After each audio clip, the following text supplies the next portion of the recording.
Open economies like St. Lucia's remains vulnerable to external shocks. Presently, crude oil prices on the global market have spiked. That means cooking gas and petrol prices will be affected. Government policy measures have averted further increases in the retail cost of fuel, which has remained unchanged since June 13th.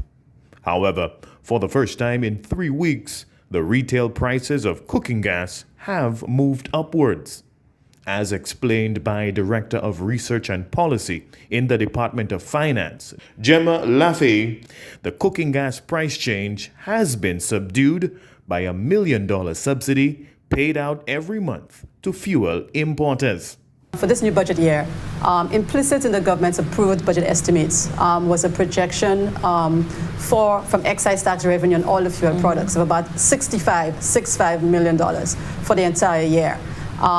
If we're based on the actual, what has happened so far for the fiscal year, and should international oil prices remain at the current levels with no adjustment to the retail prices, we are expecting to actually be in a situation where the government will be having a net negative revenue collection of about $9 million.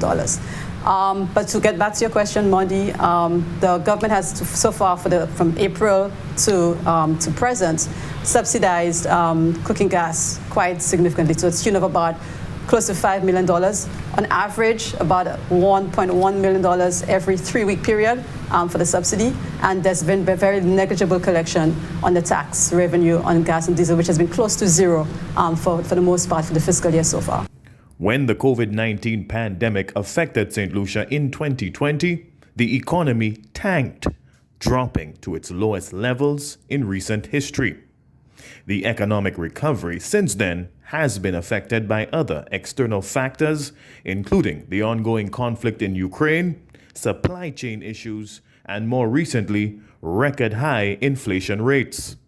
High inflation rates in external markets has had a direct impact on the cost of imported goods in St. Lucia, which has led to increases in consumer prices.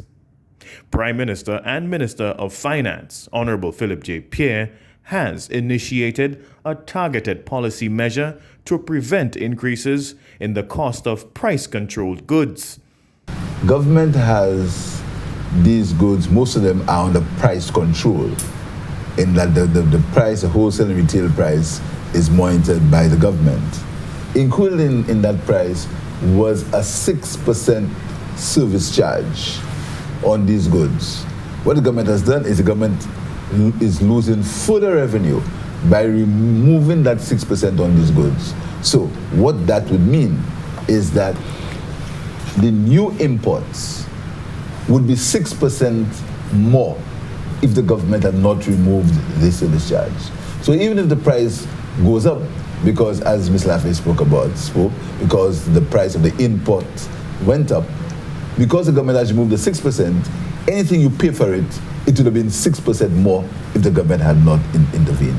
That is as far as these basic control goods are concerned. Revenue to sustain government operations and services such as community wellness centers, schools, and road maintenance programs is mainly derived from taxes on things like tourism, retail goods, and commodity imports.